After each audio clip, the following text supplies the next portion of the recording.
السلام علیکم پیارے بچوں، آج آپ لوگ سب کیسے ہیں؟ آپ نے اکثر اپنی امی اور اپنی نانوں وغیرہ سے سنا ہوگا کہ ہمیشہ شکر ادا کرنا چاہیے۔ اگر آپ کسی بات پر کمپلین کر رہے ہوں تو وہ کہتی ہوں گی کہ کوئی بات نہیں بیٹا، صبر کرنا چاہیے۔ آپ نے کبھی سوچا ہے کہ ان دونوں چیزوں کا مطلب کیا ہوتا ہے؟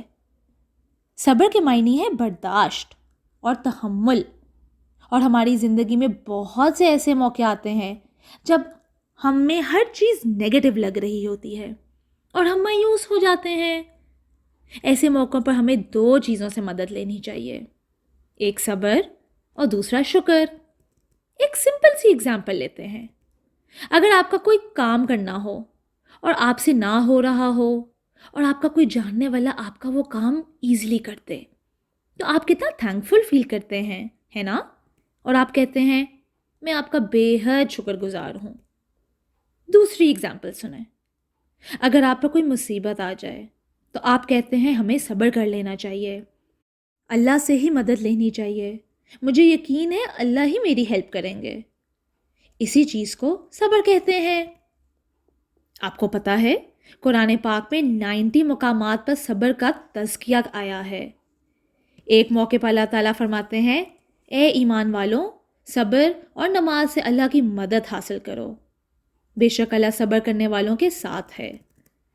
ایک اور جگہ اللہ تعالیٰ فرماتے ہیں بنی اسرائیل نے جب صبر کیا تو تیرے رب کا اچھے وعدے پورے کیے۔ اللہ تعالیٰ نے یہ بھی وعدہ کیا ہے کہ صابر لوگوں کو بغیر حساب کے بے حد اجر دیا جائے گا۔ حدیث کی روشنی میں دیکھتے ہیں تو آپ صلی اللہ علیہ وآلہ وسلم نے فرمایا ایمان میں صبر کا وہ مرتبہ ہے جو بدن میں سر کا ہے۔ ایک اور جگہ پر آپ صلی اللہ علیہ وآلہ وسلم نے فرمایا جس آدمی کا اللہ نے بھلا کرنا ہوتا ہے اس کو کوئی مصیبت میں ڈال دیتا ہے۔ یہ اس لیے نہیں کیونکہ اللہ ہمیں تکلیف دینا چاہتے ہیں، ہرگز نہیں، بلکہ اللہ کو اچھا لگتا ہے کہ پھر اس سے ہم مانگیں، اس کو یاد کر کے صبر رکھیں اور پھر وہ ہمیں بہت سی نیکیاں دے۔ سال میں ایک مہینہ ایسا آتا ہے جب ہمارا صبر ضرور ٹیسٹ ہوتا ہے۔ آپ گیس کر سکتے ہیں کہ وہ کون سا مہینہ ہے؟ جی ہاں، رمضان کا، کیونکہ اس مہینے میں ہم روزہ رکھتے ہیں اور ہمیں بھوک پیاس میں اللہ کی عبادت کرنی ہوتی ہے اور صبر کرنا ہوتا ہے۔ روزہ ایک فرض عبادت ہے۔ اسٹوڈنٹس، اب ہم اس ایپیسوڈ کے دوسرے ٹاپک کی طرف چلتے ہیں جس کا نام ہے شکر۔ شکر کا مطلب ہے کہ اللہ کی دی گئی نعمتوں کا صحیح سے استعمال کرنا۔ اللہ تعالیٰ فرماتے ہیں اگر تم شکر ادا کرو گے تو تمہیں اور دیا جائے گا۔ اب سوال یہ پیدا ہوتا ہے کہ شکر کیسے ادا کیا جائے؟ اتنی بڑی ہستی جس نے ہمیں سب کچھ دیا، اس کا شکر کیسے ادا کیا جائے؟ ہمیں شکر اپنے دل، اپنی زبان اور اپنے ہاتھ پاؤں سے کرنا چاہیے۔ دل میں شکر نیک کام کرنے کی آرزو رکھنے سے ہوتا ہے۔ زبان سے شکر کا مطلب ہے کہ ہم ہر وقت اپنی زبان سے اللہ کی حمد و ثنا کرتے رہیں۔ ہاتھ پاؤں سے شکر، ان چیزوں کو اللہ کے کاموں میں استعمال کرتے رہیں اور اللہ کی مخلوق کی مدد کریں، اس کا مطلب ہے ہاتھ پاؤں سے شکر کرنا۔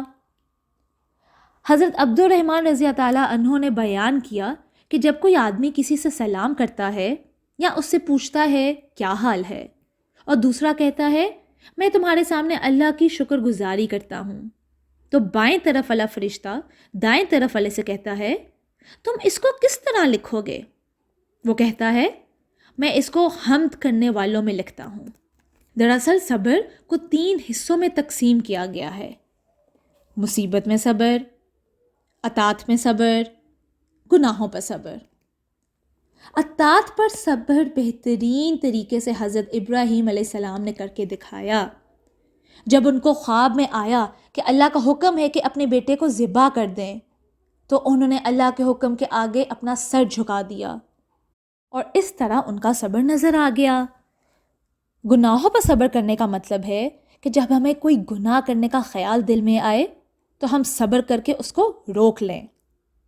اور اینڈ پر مصیبت میں صبر کا مطلب تو obvious ہے کہ جب کوئی مشکل آ پڑے تو آپ یہی سمجھ کر چپ رہیں کہ اللہ کی طرف سے مصیبت آئی ہے اور اللہ ہی یہ صبر نکالیں گے۔ اللہ ہم سب کو بہترین صبر اور شکر کرنے کی توفیق عطا فرمائے، آمین۔ اسٹوڈنٹس، اب ہم اس ایپیسوڈ کے کچھ اہم نکات کو دیکھتے ہیں۔ نمبر 1، صبر کے معنی ہے برداشت کرنا۔ نمبر 2، شکر کے معنی ہے اللہ کی دی گئی نعمتوں کا صحیح استعمال کرنا۔ نمبر 3، قرآن میں صبر اور شکر کی بے شمار مثالیں موجود ہیں۔ نمبر 4، صبر ایک نہیں بلکہ بہت قسموں کا ہوتا ہے۔ اینڈ پر ہم اپنا ٹیسٹ لیں گے اور دیکھیں گے کہ ہم نے آج کی ایپیسوڈ سے کیا سیکھا۔ نمبر 1، صبر کے معنی ہے ڈیش اور ڈیش کے ہیں، برداشت اور تحمل۔ نمبر 2، شکر سے مراد ہے ڈیش، اللہ کی نعمتوں کا صحیح سے استعمال کرنا۔ نمبر 3، صبر کی ڈیش قسمیں ہیں، 3۔ نمبر 4، قرآن میں ڈیش دفعہ صبر کا ذکر آیا ہے، 90۔ نمبر 5، انبیاء کرام کی زندگی میں ڈیش اور ڈیش پایا جاتا ہے، صبر اور شکر۔ اسٹوڈنٹس، اگلی ایپیسوڈ تک اپنا بہت زیادہ خیال رکھیں۔ اللہ حافظ۔